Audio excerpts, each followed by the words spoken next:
언젠가 스크랩해 두었던 시 한 편을 꺼내 읽어봤습니다. 임인규 시인의 화롯불 추억이라는 제목의 시입니다. 한번 여러분들에게 소개해드리겠습니다.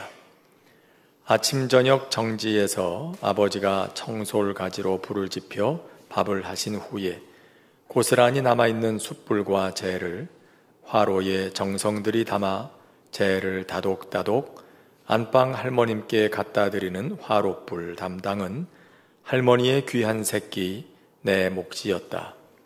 할머니의 화롯불 근처에 겨울 내내 갱년처럼 붙어 앉아 할머니가 구워서 건네주시는 밤고구마, 구날밤, 날름날름 잘도 받아 먹으며 듣던 심청전, 흥부전, 춘행전 옛날 이야기, 할머니의 구수한 냄새, 꼬맹이들의 땀 냄새, 화롯불 옆은 행복한 천국이었다.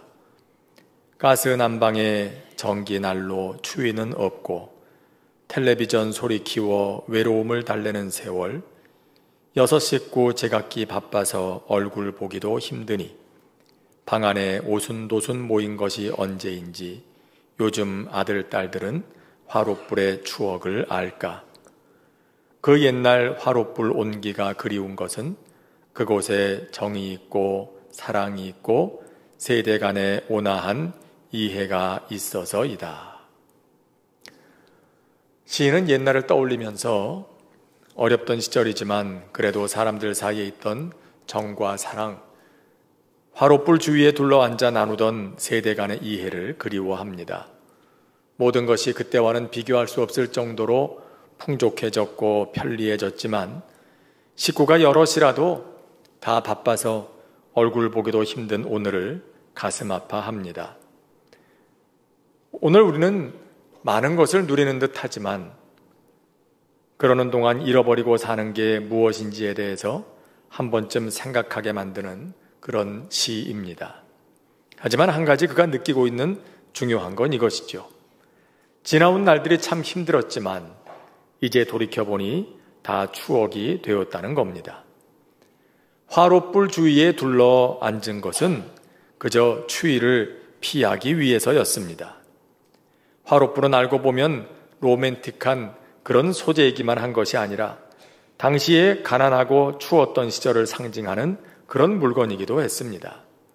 그런데 그 화롯불이 지금은 추억이 되었다는 얘기죠. 오늘의 말씀은 순례자들이 하나님 앞에 예배할 때 읽고 낭송하고 또 부르던 그런 감사의 시입니다. 이 시에서 그들은 그들이 지나왔던 시간을 추억하고 있습니다. 나라가 망하고 바벨론의 포로로 끌려갔다가 70년이 지나서 풀려납니다. 그리고 고향 예루살렘으로 돌아오던 바로 그때에 대한 기억입니다. 2절과 3절은 그때의 이야기를 들려주지요. 여호와께서 대적의 손에서 저들을 속량하사 동서남북 각 지방에서부터 모으셨도다. 나라가 망해서 사방으로 흩어졌던 백성들이 지금 다시 돌아오고 있습니다. 그런데 그 기억, 그 추억이라는 것이 그리 아름다운 것만은 아니었습니다. 그때를 생각하니 떠오르는 게 있습니다. 뭡니까? 이 4절과 5절입니다. 그들이 광야 사막길에서 방황하며 거주할 성읍을 찾지 못하고 줄이고 목이 말라 그들의 영혼이 그들 안에서 피곤하였도다. 그들이 돌아오는 길에 겪었던 일들입니다. 그게 생각이 납니다. 그 일들은 크게 3가지로 정리해 볼 수 있습니다. 첫째는 그들이 지나와야 했던 길, 광야 사막길이었습니다. 거기서 방황했다고 합니다. 사막길이란 사막에 나 있는 길을 말하는 게 아닙니다. 사막에는 길이 없습니다. 길이 없는 황폐한 곳입니다. 저들은 한 번도 지나보지 못했던 황무지, 길도 없는 그곳을 지나와야 했습니다. 바벨론에서부터 예루살렘까지 자그마치 1500km가 넘는 그 길, 그리고 그곳을 지나오는데 에스라 7장 9절에 보면 첫째 달 초하루에 출발해서 5째 달 초하루에 도착했다고 하니까 약 4개월이 걸린 셈입니다. 거기서 저들은 방황할 수밖에 없었습니다. 길도 없는 곳에서 어디로 가야 하나? 이 길이 맞나? 아니면 어떻게 하나? 매 순간 불안하고 두려운 상황, 그런 시간을 지나와야 했습니다.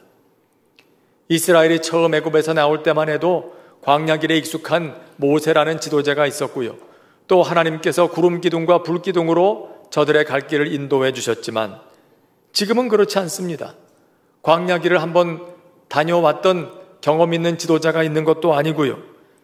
또 하나님께서 그때처럼 그들의 길을 인도하시는 것도 아니었습니다. 그런 상황 속에서 저들은 그 길을 지나와야만 했던 거죠. 둘째는 거주할 성읍을 찾지 못했습니다. 길도 없는 황무지에 사람이 살겠습니까? 사람이 없으니 집인들 있겠습니까? 그러니 저들에게는 당연히 해가 저물어도 들어가 쉴 곳이 없었습니다. 그런 그들이 길에서 구할 수 있었던 거처가 있었다면 대개 다음과 같은 것들이었을 겁니다. 먼저는 천막입니다. 이 사람들은 본래 유목민들이죠. 가축들을 몰고 여기저기 다니며 목축을 하던 사람들. 그렇기 때문에 언제든지 그 천막을 치고 또 거두는 일에는 매우 익숙한 사람들입니다. 그래서 광야를 지날 때도 가족 단위로 혹은 공동체별로 천막을 이용할 수 있었을 겁니다. 혹은 다른 야영지를 찾기도 했겠죠. 동물이나 또 동굴이나 혹 나무 밑이나 몸을 피할 수 있는 곳을 찾아서 활용하기도 했을 겁니다. 하지만 한두 명도 아니고요. 스룹바벨과 함께 온 사람들이 약 4,900여 명, 에스라와 함께 온 사람들이 약 1,700여 명이었으니까 이 많은 사람이 한꺼번에 야영하면서 4개월을 이동한다는 것, 보통 문제가 아니죠. 물론 그들에게 호의를 베풀라는 페르시아 왕의 조서가 있었지만 이 많은 사람들을 한꺼번에 받아들인다는 것은 그 성읍의 입장으로 보면 매우 불편한 일이 틀림이 없습니다. 그러니 그들이 가는 곳마다 환영받지는 못했을 거라는 게 우리는 충분히 짐작이 되는 일입니다. 게다가 안전도 문제지요. 거주할 성읍은 그들을 보호할 수 있는 장소가 될 텐데, 하지만 광야에서 야영할 수밖에 없는 그들에게는 맹수들 혹은 강도와 같은 이런 위험들이 언제나 그들 주변에 있었습니다. 또 저들은 우기를 피해서 여정을 잡았던 것 같습니다. 에스라의 기록에 의하면 첫째 달 니산월에 출발해서 다섯째 달 아빕월에 도착했다고 하는데, 이건 오늘로 말하면 약 3, 4월경에 출발해서 7, 8월경에 도착했다는 얘기입니다. 이때는 그 지역의 기후를 감안하면 건기에 해당합니다. 비가 오지 않는 기간입니다. 비가 오는 우기가 시작되면 이동하기가 어려우니까 저들은 어떻게 하든지 서둘러서 건기가 끝나기 전에 목적지까지 도착해야만 했습니다. 그러니 힘들다고 지친다고 배가 고프다고 잠시 쉬었다 갈 짬도 없는 거죠. 서둘러 건기가 끝나기 전에 그곳까지 도착해야만 했으니까 말입니다. 참 힘든 여정이었을 겁니다. 셋째는 줄이고 목이 말랐습니다. 그래서 저들은 극도의 피로를 경험했습니다. 저들의 영혼이 그 안에서 피곤해졌습니다. 출애굽 때에는 하나님께서 만나를 하늘에서 내려주셨죠. 반석에서 물도 나왔습니다. 그런데 그때는 달랐습니다. 먹을 것도 마실 것도 없는 길을 지나와야 했습니다. 처음 길을 떠날 때는 고향 돌아간다는 기대감에 몸도 마음도 가벼웠겠죠. 그런데 시간이 흐르면서 점점 지치기 시작합니다. 물론 페르시아 왕이 저들을 돌려보낼 때 조서를 써줘서 저들이 지나갈 때 필요한 것들을 공급해 주어라, 이런 호의를 베풀어 주긴 했지만 그것도 넉넉할 리는 없습니다. 그 긴 거리 여행하면서 많은 음식을 싸가지고 다닐 수도 없는 일이고요. 따라서 굶주림과 목마름, 오랜 기간 광야를 지나야 하는 저들에게 저들을 매우 피곤하게 만드는 일이 아닐 수 없었습니다. 그런데 그런 상황에서 저들이 선택한 행동이 뭐였습니까? 6절에 이렇게 기록합니다. 이에 그들의 근심 중에 여호와께 부르짖음에, 저들은 그 광야 길을 지나면서 하나님께 부르짖었습니다. 그들의 근심을 부르짖음으로 바꾸었습니다. 기도로 바꾸었다는 뜻입니다. 여러분, 이것이 하나님의 백성들의 모습입니다. 무엇이 하나님의 백성을 구별할까요? 세상으로부터. 성도들의 삶의 특징이 뭘까요? 성도들의 삶이라고 해서 목마름과 배고픔이 없는 건 아닙니다.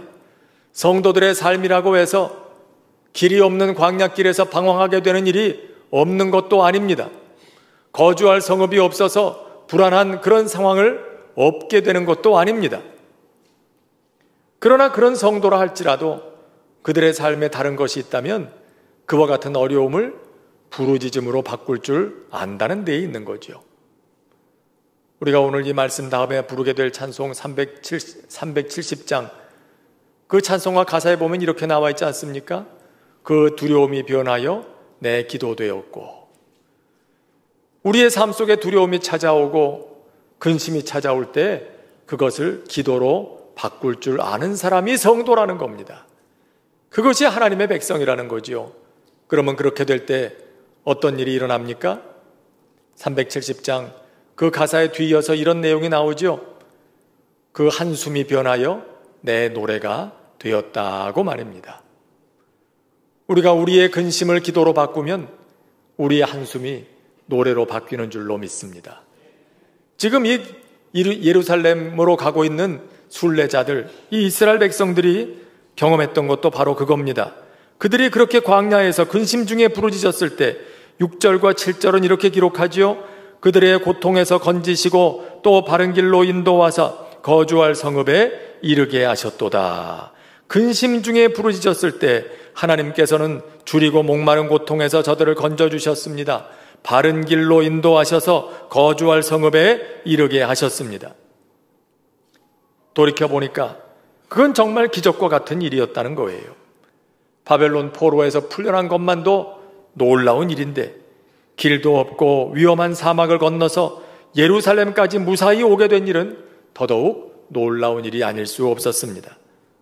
어떻게 여기까지 올 수 있었는지 꿈만 같습니다. 믿을 수가 없습니다. 그래서 8절에서는 이렇게 노래하는 거죠. 여호와의 인자하심과 인생에게 행하신 기적으로 말미암아 그를 찬송할지로다.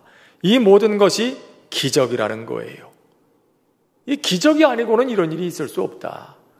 우리가 어떻게 그것을 다 건너서 여기까지 무사히 올 수 있었을까? 이건 기적이다. 오늘 우리가 흔히 하는 말로 하면 모두가 다 하나님의 은혜다. 그런 고백을 하고 있는 거죠. 그리고 이렇게 고백하며 노래합니다. 여호와께 감사하라. 그는 선하시며 그 인자하심이 영원하미로다. 저들이 바벨론으로부터 돌아오면서 광야길에서 경험했던 하나님, 그 고통 속에서 저들이 만나고 경험하고 깨닫게 되었던 하나님은 그 선하심과 인자하심이 영원하신 분이었다는 얘기입니다. 선하심이란 하나님의 성품에 대한 표현이죠. 하나님의 선하심은 그분이 하시는 모든 일의 성격이 되고 또 목적이 됩니다. 하나님은 전지전능하신 분이십니다. 하지만 그분이 하지 못하시는 일이 하나 있습니다. 그것은 하나님의 본성을 거스르는 일입니다. 하나님은 하나님의 본성에 반하는 일을 하지 못하십니다. 그래서 바울은 디모데후서 2장 13절에 이렇게 기록합니다. 우리는 미쁨이 없을지라도 주는 항상 미쁘시니 자기를 부인할 수 없으시리라. 미쁘다는 말은 믿을만하다, 신뢰할 만하다, 신실하다 그런 뜻입니다. 그러니까 사람은 도대체가 믿을 존재가 못 되는데 하나님은 그렇지 않더라. 하나님은 미쁘신 분이시기 때문에 그 신실하신 분이시기 때문에 신실하지 않은 일을 하지 못하신다. 신실하신 그의 성품에 위배되는 행동을 결코 하지 않으신다는 뜻입니다. 하나님은 진실하신 분이십니다. 그래서 거짓을 행하지 않으십니다. 하나님은 공의로우신 분이십니다. 그래서 불의를 행하지 않으십니다. 마찬가지로 하나님은 선하신 분이십니다. 그래서 그분이 하는 모든 일은 선합니다. 그 목적이 선합니다. 그 결과가 선합니다. 우리의 눈으로 볼 때는 때로 다르게 보이더라도 그 과정이 때로는 힘겹게 느껴질지라도 마침내 하나님께서 이루어 가시는 일이라면 꼭 선을 이루어 주십니다.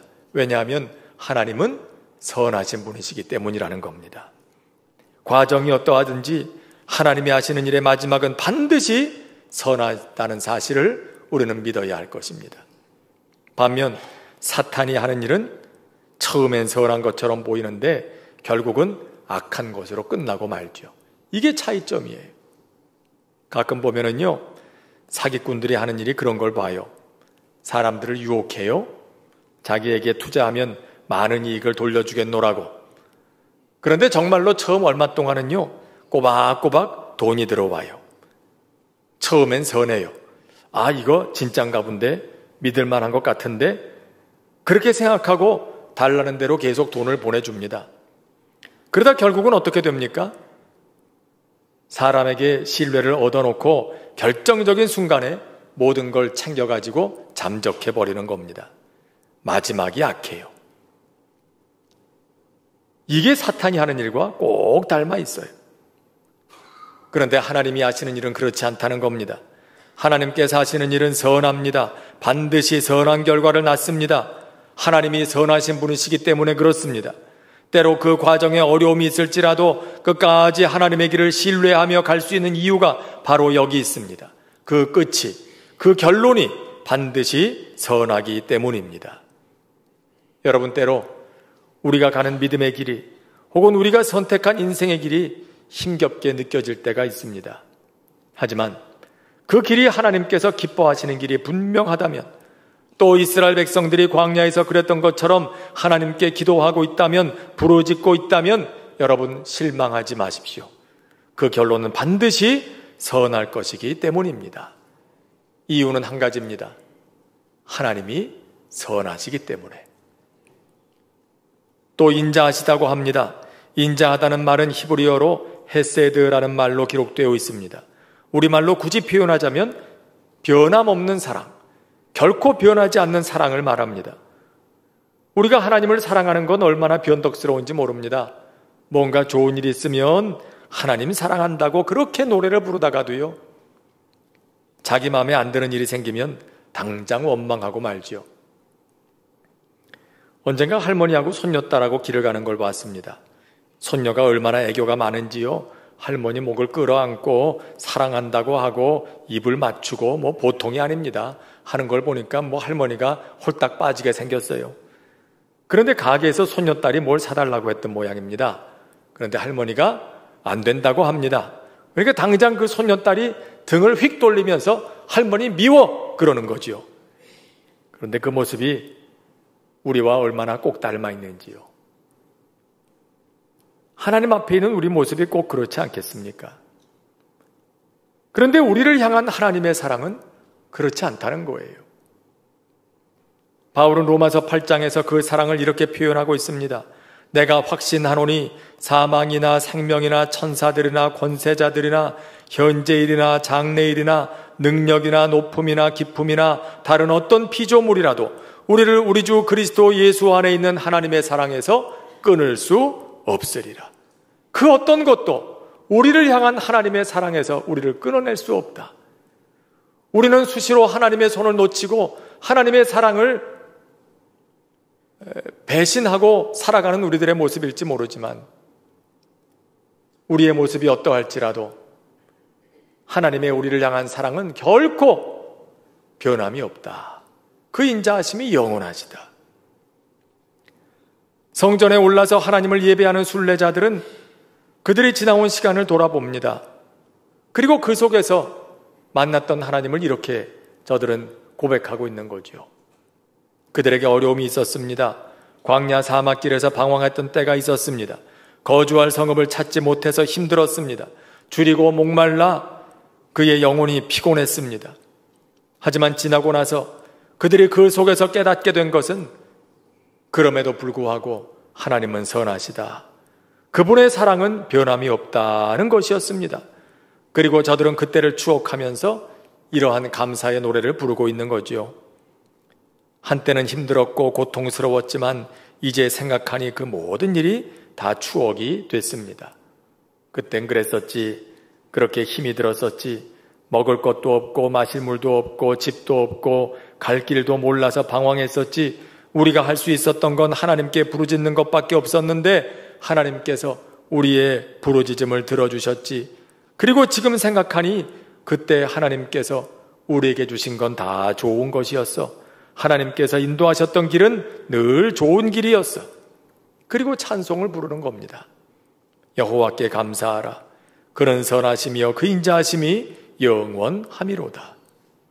여러분, 그들에게 그렇게 하신 하나님은 오늘 우리에게도 그와 같이 역사하시는 줄로 믿습니다.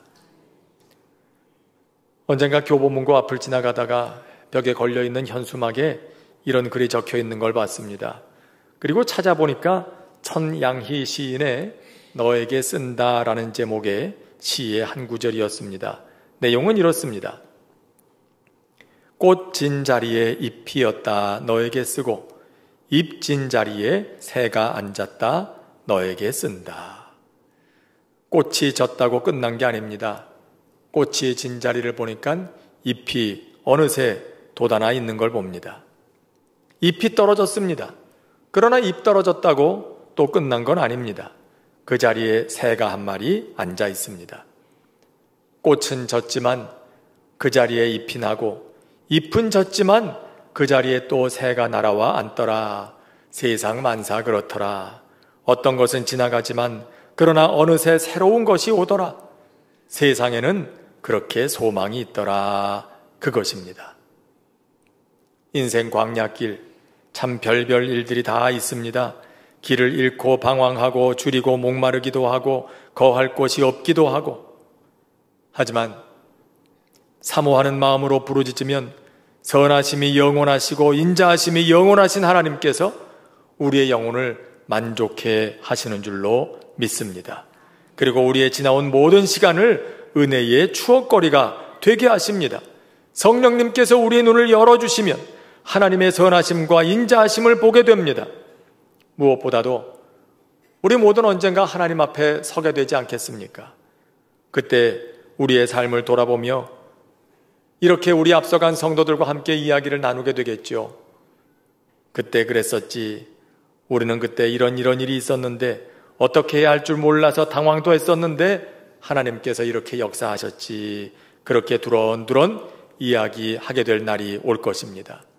순례자들이 불렀던 바로 그 노래처럼 말이죠. 여호와께 감사하라. 그는 선하시며 그 인자하심이 영원하미로다. 주신 말씀 생각하면서 함께 오늘은 찬송가 370장 기도하는 마음으로 함께 부르도록 하겠습니다.